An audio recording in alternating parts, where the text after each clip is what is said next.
Hello and welcome to Thursday. I have to stop and think what day of the week it is because I'm filming this a day ahead. Hope you're having a good week and that you enjoyed the writing activity yesterday.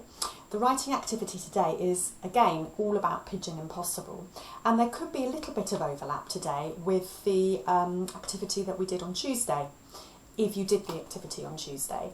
But don't worry about that because I think the language that you used in your writing on Tuesday, the opinion language, will come in really useful in the writing task today.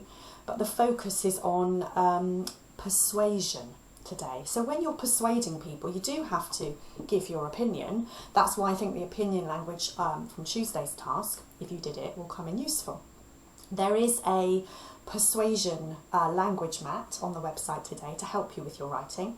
And there's also a grammar task, as usual, a nasty writing task, which I would advise you to do first because it will give you an idea of what we're looking for in the writing task itself.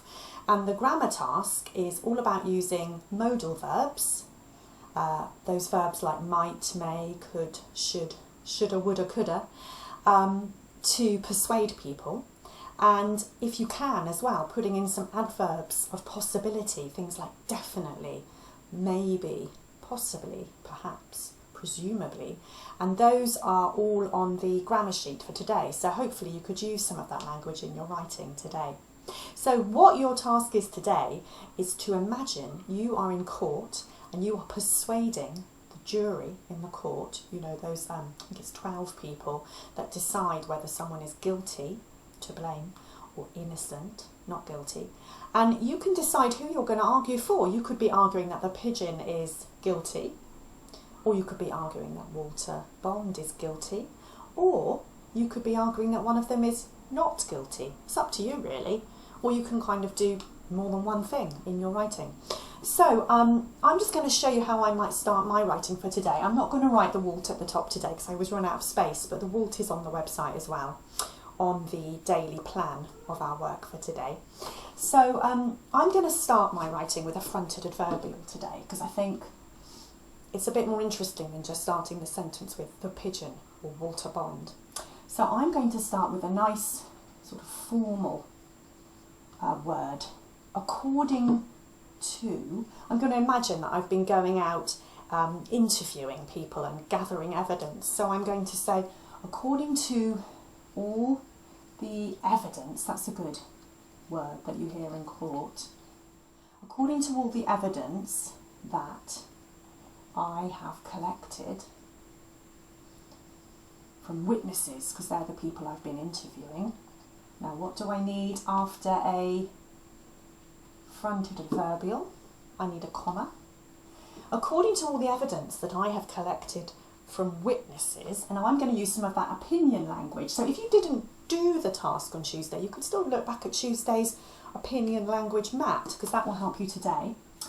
It is clear, I like that one, it is clear to me, in fact I might even say it is very clear to me, just to make it a bit stronger, that, well, I'm going to argue about the spy. I'm just going to put his initials for now because I haven't got very much space on my whiteboard. Walter Bond, got my commas for parenthesis.